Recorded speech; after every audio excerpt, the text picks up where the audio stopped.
The Battle of Peleliu was a major battle fought between the United States and the Empire of Japan, which occurred in the Pacific Theater of Operations during World War II. By this stage in the war, the United States had made significant progress in their fight against Japan and had pushed the smaller island nation on the defensive. Strategically speaking, the United States had settled on a two-pronged approach to defeat Japan, with Admiral Chester Nimitz leading an offensive in the Central Pacific, while General Douglas MacArthur led an offensive in the South Pacific. MacArthur had a strong desire to recapture the Philippine Islands, which had been invaded by the Japanese 3 years earlier. In planning for the recapture of the Philippines, MacArthur believed that Peleliu posed a significant threat as its airfield would allow Japanese aircraft to interfere with the Philippine landings. In reality, Japan's air power had been significantly weakened by this stage in the war, and attacks from Peleliu's airfield would have had limited strategic success against the Allied landings in the Philippines. Despite this, MacArthur still believed that an invasion of Peleliu was necessary and gave the 1st Marine Division the task of invading the island. During preparations, Allied planners believed that the island could be secured within 2 to 3 days. However, they severely underestimated themselves as their limited reconnaissance photography failed to capture the vast underground cave and tunnel system the Japanese had built. In fact, the Japanese had been on the island since 1919, seizing the island from Germany, who had been defeated in World War I. Spending almost 25 years digging an extensive underground cave and tunnel network, Japan would make Peleliu one of the biggest surprises the Marine Corps experienced during World War II. On the morning of September 12th, the pre-invasion bombardment began. For 2 days, the island was pummeled by air and sea, stripping the island of its vegetation and leaving a smoking horizon in the view of the American task force. Viewing the island from their transport ships, many Marines wondered if anything on the island could have survived the previous 2 days. On September 15th, Marines were given the go-ahead to hit the beach. Assaulting the eastern side of the island, the 1st Marine Division was immediately met with heavy artillery fire from the Japanese, who had placed their large guns safely inside the vast tunnel network they had spent years building. After hitting the beach, Marines jumped off the side of their Amtraks and immediately started making their way inland towards the airfield.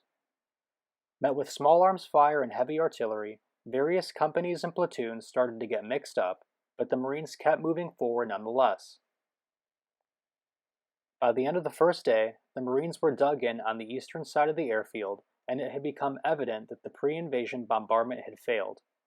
The Japanese were dug in and waiting. On the morning of September 16th, the Marines woke to a grim situation. Over 1,000 Marines had been killed or wounded, and they had barely made it 1 mile inland. To make matters worse, it was over 100 degrees, and most of the division had run out of water. To address this, large 50-gallon oil drums filled with water were brought in to alleviate the Marines' thirst. The problem? Somebody forgot to clean the drums before filling them with water, and on the morning of September 16th, exhausted Marines filled their canteens with a dirty mixture of water and oil. Despite this, the 1st Marines seized the airfield later in the morning, charging across the open and unprotected airfield while being exposed to heavy machine gun and mortar fire.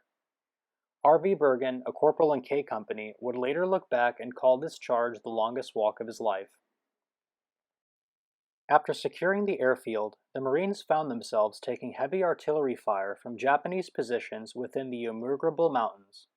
From the onset of the battle, it was the Japanese strategic plan to draw the Marines into the region where they could inflict maximum casualties from their dug-in defensive positions. At the same time, the Marines were also taking significant artillery fire from Negabesis Island, a small island just north of Peleliu, which also had a small airfield. On September 28th, 13 days after the initial landings, the 5th Marine Regiment of the 1st Marine Division conducted an amphibious assault on Negabesis Island, and within 2 days captured the airfield and eliminated the heavy artillery pieces in the region. Back on Peleliu, things weren't going as well.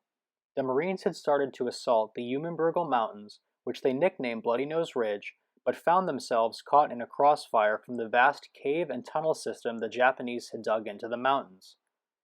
To make matters worse, the Japanese were dug in on all sides and the Marines would have to attack in the open and unprotected. From the Japanese perspective, their vast cave and tunnel network proved to be extremely effective and the Americans quickly realized that they were going to need to neutralize each cave one by one if they were to secure the region. After securing Negabasis, the Marines focused their attention on the remaining Japanese held up on Bloody Nose Ridge. Known as the Eumenbergel Pocket, the Marines assaulted Bloody Nose time and time again and found that the incredibly disciplined Japanese would only fire simultaneously when they knew that they could inflict maximum casualties.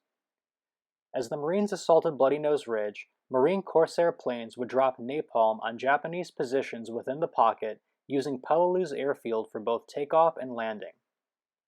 These bombing runs would prove to be some of the shortest in all of World War II, with many Marine pilots completing the run in under 15 seconds.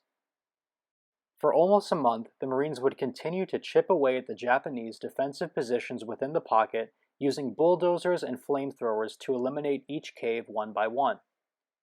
By October 30th, the Marines had suffered over 35% casualties, and the 81st Infantry Division had been brought in to relieve them. As the Marines departed Peleliu, the 81st Infantry Division would spend another 6 weeks on Bloody Nose Ridge, fighting to eliminate the last pocket of Japanese resistance. Finally, on November 27th, 73 days after the initial landings, Peleliu was deemed secure by American High Command. For an island that was supposed to be secured within 2 to 3 days, Peleliu proved to be one of the biggest surprises the Marine Corps experienced during World War II.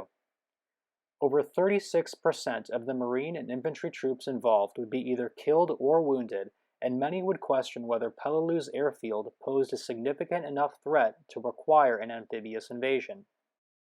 Today, 79 years after the battle, Peleliu quietly sits in the South Pacific, overgrown with vegetation and littered with rusted relics which speak to the intensity of fighting experienced both by the American and Japanese forces during World War II. Lest we forget.